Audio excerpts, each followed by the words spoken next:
Kepada huwa Allah Ta'ala yang mengembang biak, yang menjaga dan mengembang biakkan manusia. Dan dia pun kata dialah yang menciptakan manusia. Dia sebut telinga, as-sam'a, pada sebut mata, pada sebut fikiran, afidah. Betul. Perut bedah fikiran. Sebut telinga tu. Dan dia kakak tengoklah ayat mana sekalipun bila Allah Ta'ala sebut tentang kejadian manusia dan dia yang menjadikan manusia, dia bila sebut, dia sebut telinga dulu, baru dia sebut mata. Pak kita sujud sejadah saat ni. Dia kakak baca kan sujud sejadah saat ni? Tak baca? Tak baca sajadah. Wajhiya lilladhi khalaqahu wa sawwarahu wa syaqqa sam'ahu. Kemudian wa basarahu, bersebut mata. Kita Pak Nabi pula mengajar doa pakai tubuh.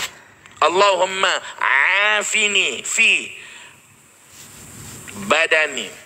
Kemudian sam'i wa basari. Bertelinga kat dia, bersebut mata.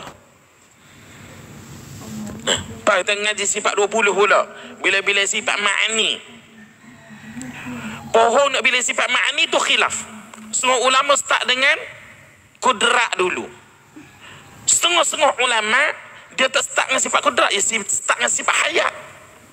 Tapi bila-bila sifat samuk basar, semua ulama bila samuk dulu baru bila basar. Jadi itipuk situ. Kenapa? Karena ikut tertib Al-Quran.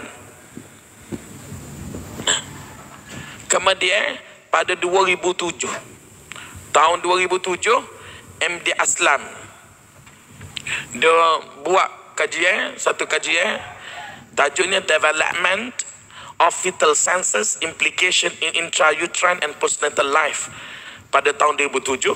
Dan kajian ini mendapati bahawasanya panca indera yang terdapat pada seorang manusia, hak mula-mula sekali terbentuk dan terjadi adalah telinga. Lepas tu baru mata. Kejadian. Fungsi telinga berfungsi lebih awal dan somata sensori panca indera yang terakhir sekali berfungsi adalah mata. Soalan kita, Quran sebut sistematik, berstruktur, tetap, tak berubah, tak tukar takkir secara berterusan. Bila sebut tentang kejadian manusia, Allah Ta'ala sebut telinga dulu, baru sebut mata. Tak penuh.